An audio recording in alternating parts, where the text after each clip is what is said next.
జనసేన, జై జనసేన, జై పవన్ కళ్యాణ్, జై తెలుగుదేశం, జై చంద్రబాబు నాయుడు. యువ నాయకుడు 3132 కిలోమీటర్లు పాదయాత్ర చేసి ఉమ్మడి రాష్ట్రంలో గతంలో మనకు ఉన్నటువంటి 13 జిల్లాల్లో 10 జిల్లాల్లో పాదయాత్ర పూర్తి చేసి యువగలం సభ భీమిలి నియోజకవర్గంలో నిర్వహించి మిగతా 3 జిల్లాల్లో కూడా నేను ఎన్నికల శంఖారావం పూరిస్తానని ఆనాడు శపథం చేసి ఈ రోజు పలాసకి వచ్చిన మన యువ నాయకుడు నారా లోకేష్ గారికి మీ అందరి కరత్వాల ధ్వనుల ద్వారా గట్టిగా స్వాగతం పలుకుతారని మీ అందరినీ కోరుతున్నాను. ఒక పేపర్ దొంగలించిన వెధవ ముఖ్యమంత్రి అయితే స్టాన్ఫర్డ్ యూనివర్సిటీలో స్టాండర్డ్ డిగ్రీ చదివిన మన యువ నాయకుడు నారా లోకేష్ గారు. ఇద్దరిది పోలిక. ఎక్కడ స్టాన్ఫర్డ్ యూనివర్సిటీ, ఎక్కడ మా బర్కత్పూర్ యూనివర్సిటీ.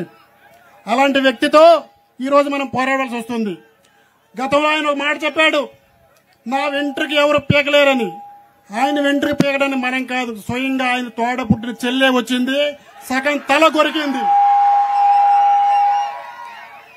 మిగిలిన సగం తల మన అంగన్వాడీ అక్కలు, ప్రతిసారి ఆయన చెబుతున్న చెల్లమ్మలు, మిగతా సగం కూడా ఏప్రిల్ నెలలో తల గొరగబోతున్నారు. వాడికి వచ్చే ప్రభుత్వం జనసేన టీడీపీ ప్రభుత్వం, పాలించేవారు జనసేన టీడీపీ ప్రభుత్వం. కాబట్టి మీ అందరూ కూడా వచ్చే 20 రోజుల్లో కూడా ఇదే ఉత్సాహంతో, ఇదే ఉత్సుకతతో మనం అందరూ పనిచేసి మన నాయకుల్ని మనము అమరావతిలో గాని ఇక్కడ పలాసలో గాని మనం గెలిపించుకోవాల్సిన బాధ్యత మన పైన ఉంది. ఇకపోతే ఈ ప్రాంత సమస్యల కోసం యువ నాయకుల గారికి చెప్పదలుచుకున్నాం. ఇప్పుడు మనం నిల్చున్న ప్రాంతంలో సార్ ఇది మాకు వంశధార ఎడమ కాలం నుంచి పారే ప్రాంతం. ఇది గత 5 సంవత్సరాలుగా ఈ జగన్మోహన్ రెడ్డి వాళ్ళ నాన్నగారు తలపెట్టిన జలయజ్ఞంలో అవినీతి చేసి దాదాపు 35,000 కోట్ల అవినీతి చేశాడు. ఆ జలయజ్ఞం పేరుతో అవినీతి చేసి ముఖ్యమంత్రి అయిన జగన్మోహన్ రెడ్డి మా శ్రీకాకుళం జిల్లానికి వంశధార జలాలు ఇవ్వకుండా అడ్డుకున్నాడు. ఈ 5 సంవత్సరాల్లో కూడా మా వంశధార ఎడమకాల ప్రాంతానికి నీరు ఎడారి ప్రాంతంగా మారింది. ఇకపోతే ఇది జలం ఈ ప్రాంతంలో ఉన్నట్టే అక్కడ లొత్తూరు రిజర్వాయర్ గాని, మన ప్రీతమ నాయకుడు హనుమంత్ అప్పయ్యదార్ గారు తలపెట్టిన ఆఫ్షోర్ రిజర్వాయర్ గాని ఎక్కడ వేసిన గొంగలు అక్కడే ఉంది. ఈ 5 సంవత్సరాల్లో ఈ 5 సంవత్సరాల్లో దాదాపు 10 సార్లు ఆయన జయంతికి వర్ధంతికి వెళ్లి దండలేసాడే తప్ప ఈ దుర్మార్గుడు ఎక్కడ కూడా ఒక తట్టిడి మట్టి అక్కడ పోయలేదు ఆఫ్షోర్ రిజర్వాయర్లు. అవునా కాదా? ఈ వేదిక నుండి అడుగుతున్నాను, ఈ వైసీపీ నాయకులకి, ఆయన కుటుంబ సభ్యులకి, ఆయనతో తిరిగిన మంది ఆ నలుగురికి ఏమైనా చేశారా? మీరు ఏం చేశారు? దోపిడీ చేశారు. ఇక్కడ జలాన్ని దోపిడీ చేశారు. తర్వాత మన హైవే దాటితే జంగిల్, ఈ జంగిల్ రాజా సూదికొండ, నమ్మలకొండ, నల్లబొట్లూరు కొండ, తాడివాడ కొండ, పిఎంపురం కొండ, అన్ని కొండలు కూడా దోశాడు ఈ జంగిల్ రాజు, ఈ కొండల రాజు. ఎక్కడ కూడా నమోనాకి కూడా ఒక కొండ లేకుండా చేశాడు. జంగిల్ అయిపోయిందా?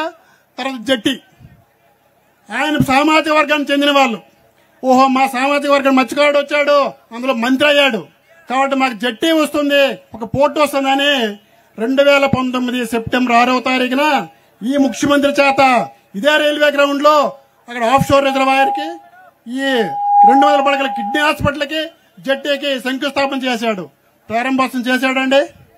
జట్టి పూర్తయిందా? నువ్వుల రేవు, మంచినీళ్ళపేట పంచిన కేవలం 12 కోట్లు విలువైన సార్, 12 కోట్లు విలువైన ఒక జట్టీని నిర్మించలేని అసమర్థ అప్పలరాజు నేను మళ్ళీ గెలుస్తానంటాడు. ఆఫ్ షోర్ కూడా పూర్తి చేయలే, ఇది చేయలే. వాడి జంగిల్ జట్టి ఈ రాజు మనకి. కాబట్టి ఇక రోడ్ల కోసం వద్దాం. జనసేన తలపెట్టింది ఈ నియోజకవర్గంలో 72 కిలోమీటర్ల R&B రోడ్డు ఉంది. ఎక్కడైనా రోడ్డు వేశాడా? గిరి చూస్తున్నాడు. నువ్వుల రేవు నుంచి టెక్కలపట్నం వరకు మీరు రోడ్డు వేశారయ్యా? వేయలే. ఇప్పుడు మనం నిల్చుని ఈ రోడ్లు వేశాడా? మేమంతా విడిచిపెడదాం. వాడి స్వగ్రామం దేవుని వెళ్తాడు నుంచి బెండి గేట్ వరకు రోడ్డు వేసాడా? వాడు స్వగ్రామం వేసాడా? ఎక్కడేసాడు? వాడి ప్రగతి భవన్లు వేసాడు. వేసాడా లేదా? వాడి తమ్ముడు, వాడి అన్నదమ్ములు, వాడి మంది మైదులు అందరూ కూడా అక్రమార్జన చేసి 100 కోట్లు గడించాడు. కానీ మనకి ఎక్కడైనా బాగు చేశాడా? ఇలాంటి అవినీతి పరుడు అప్పలరాజుని మనం ఏం చేద్దాం? తరిమి కొడదామా లేదా? ఎస్. ఇక కిడ్నీ బాధ్యతల కోసం వద్దాం. జల్ జంగిల్ అయిపోయింది. ఇంక జీడి ఒకటి ఉండిపోయింది. 3 మొత్తం 4 జీడి మామిడి.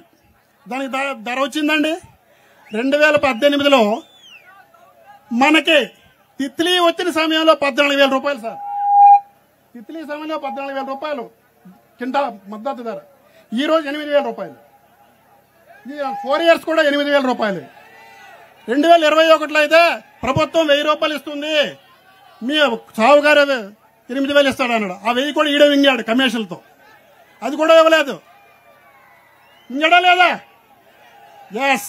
ఇటు మింగుడు రాజా, ఇడు కొండల రాజా, మింగుడు రాజా, జంగిల్ రాజా. ఇన్ని చేశాడు. ఇదే ఇప్పుడు మనం నిల్చున్న ప్రాంతంలో పక్కన కేదార్పురం ఉంది. ఈ భూమిలో దాదాపు ఒక 100 సంవత్సరాలు ఫైట్ చేశారు అక్కడున్న భూస్వామితో ఆ గ్రామస్తులు. ఇదే గ్రామస్తులకు మోసం చేసి దాదాపు 10 ఎకరాలు మింగడానికి ప్రయత్నించాడు. అవునా కాదా? కేదార్పురం వాస్తవాలు చెప్పండి. మీరు తరిమి కొట్టారా లేదా? ఎస్. అది ఈయన చేసిన ఘనచరిత్ర. కిడ్నీ హాస్పిటల్ ఎవడ సొమ్మాయి ఆడిది? కిడ్నీ హాస్పిటల్ ఎవరు పోరాడారు? పవన్ కళ్యాణ్ పోరాడితే కిడ్నీ హాస్పిటల్ వచ్చింది. పవన్ కళ్యాణ్ పోరాడితే డయాలసిస్ సెంటర్లు వచ్చాయి. పవన్ కళ్యాణ్ పోరాడితే నాటి పంచాయతీరాజ్ శాఖ మంత్రి శ్రీ నారా లోకేష్ గారు 18 కోట్లు ఇచ్చి 136 గ్రామాల్లో remote dispensary units, Sujala Sravanthi water units ప్రారంభించారు. వీడు తెచ్చాడా? వీడు ఒక డాక్టర్ కదా. ఏ రోజైనా ఒక టాబ్లెట్ నీ సామాజిక వర్గానికి కానీ, ఒక కిడ్నీ పేషెంట్ కానీ ఇచ్చావా? ఒక మెడికల్ క్యాంప్ పెట్టావా? మరేం చేసావా? నువ్వు ఏమి చేయలేదు. కాబట్టి కిడ్నీ బాధితుల కోసం ఎవరైనా చేశారు అంటే అది శ్రీ పవన్ కళ్యాణ్ గారి పోరాటం, జనసేన పోరాటం వల్లే తప్ప, చంద్రబాబు నాయుడు గారు విడుదల చేసిన నిధుల వల్లే తప్ప వీళ్ళ వల్ల ఒక్క పైసా కూడా ఎవరికి న్యాయం జరగలేదు. ఈరోజు జల్ జీవన్ మిషన్ కోసం నిన్న ఏదో పెట్టున్నారు, వాట్సాప్ లో చూశాను. 700 కోట్లు ప్రాజెక్ట్ అంట. అరే ఎవడ తొమ్మయ్యాది 700 కోట్లు? నరేంద్ర మోడీ గారు 2019 ఆగస్టు 15వ తారీఖున ఈ భారతదేశంలో ఉన్నటువంటి 17 కోట్ల ఇళ్లకు కూడా ప్రతి ఇంటికి కుళాయి ఇవ్వాలని చెప్పేసి 3,50,000 కోట్లు ప్రకటించారు. దానిలో భాగంగానే ఆ 700లో 350 కోట్లు కేంద్ర ప్రభుత్వం ఇచ్చింది. వీడు నాబార్డు కాళ్ళు నాటుకొని బూట్లు నాకి అప్పు తెచ్చుకొని 2022లో జరగవలసింది ఈ రోజు చేశాడు. ఏ ఊరైనా నీరు వస్తుందండి? కుళాయి నీరు వస్తుందా? ఏమొస్తుందండి మనకి? వాడి అవినీతి పెరిగిందే తప్ప మనకి అభివృద్ధి జరగలేదు. అభివృద్ధి జరగాలని ఏం చేయాలి? జనసేన టీడీపీ రావాలి. కాబట్టి చివరిగా పెద్దలుగా విన్నవించుకున్నది, వాళ్ళ నాన్న వేసిన పునాదిరాయి ఆఫ్షోర్ రిజర్వాయరు, ఆయన పాదయాత్ర చేసినట్టు నాకు కళ్ళ వెంబడి నీరు వచ్చింది అన్నాడు. ఆ కళ్ళ నీరుతో కూడా మన పొలం తడవలే జగన్మోహన్ రెడ్డి నీళ్లు. కాబట్టి మన ప్రభుత్వం వచ్చిన వెంటనే ఏదైతే అసంపూర్తిగా ఉన్న జలాశయాలు ఏవైతే ఉన్నాయో, ఆఫ్షోర్ గాని లొత్తూరు గాని, ఈ 2 కూడా పూర్తి చేసి ఈ ప్రాంతం సస్యశ్యామలం చేయడానికి మీరు కంకణబద్దులు అవుతారని మీకు విన్నవించుకుంటున్నాను. అలాగే జీడి మామిడి రైతులు ఎవరైతే ఉన్నారో వాళ్ళు రైతులుగా కాకుండా ఒక వ్యాపారులుగా మారి వాళ్ళ స్వయం సమృద్ధిగా ఎదగాలంటే గొడౌన్స్ పెట్టాలి, అలాగే స్టోరేజ్ పెట్టాలి, అలాగే 75% నాబార్డ్ సబ్సిడీ కూడా ఇస్తుంది వాళ్ళకి. కాబట్టి రైతు సొసైటీలు పెట్టాలి, జీడి రైతు సంఘాలు పెట్టి వాళ్ళకి ఒక ప్రత్యేకమైన నిధి ఏర్పాటు చేసి జీడి రైతుల మద్దతు ధర ఏ సంవత్సరం కూడా ఎటువంటి ధర్నాలు గాని ప్రజా సంఘాలు చేయకుండా 15,000కి తగ్గకుండా ప్రతి ఒక్క జీడి రైతు హాయిగా పండించే విధంగా మీరు మనం అందరం కూడా వాళ్ళకి మద్దతుగా ఉండాలని ఈ సందర్భంగా కోరుకుంటున్నాను. అలాగే మత్స్యకారులు కరోనా టైంలో తెలిసింది ఎంత వలసలు ఉన్నారనేది. మంగళూరులో వాలే, టుటికోరంలో వాలే, ముంబైలో వారే, కలకత్తాలో వారే, పారాదీప్లో వారే, చెన్నై ఏ పోర్టులు చూసిన కాండ్లో వారే, గుజరాత్ వాలే. ఎక్కడ చూసినా ఈ ప్రాంత మత్స్యకారులే ఉన్నారు. తీర ప్రాంత అన్ని రాష్ట్రాల్లో కూడా మత్స్యకారులే ఉన్నారు. వాళ్ళందరూ కూడా వలసలను క్రమక్రమంగా తగ్గించి మనం వాళ్ళకి ఇక్కడ ఉపాధి కల్పించి విశాఖపట్నం నుంచి పారాదీప్ వరకు ఒక ఈస్ట్ కోర్ కారిడార్ నిర్మించి వాళ్ళ యొక్క మత్స్య సంపదని అమ్ముకోవడానికి మనం దోహదపడాలని ఈ సందర్భంగా మిమ్మల్ని కోరుకుంటూ ఈ అవకాశం ఇచ్చిన అందరికి కూడా ధన్యవాదాలు తెలుపుకుంటూ జై పవన్ కళ్యాణ్, జై పవన్ కళ్యాణ్, జై పవన్ కళ్యాణ్, జై జనసేన, జై జనసేన, జై టీడీపీ, జై చంద్రబాబు నాయుడు గారు, జై నారా లోకేష్ గారు, జై హింద్.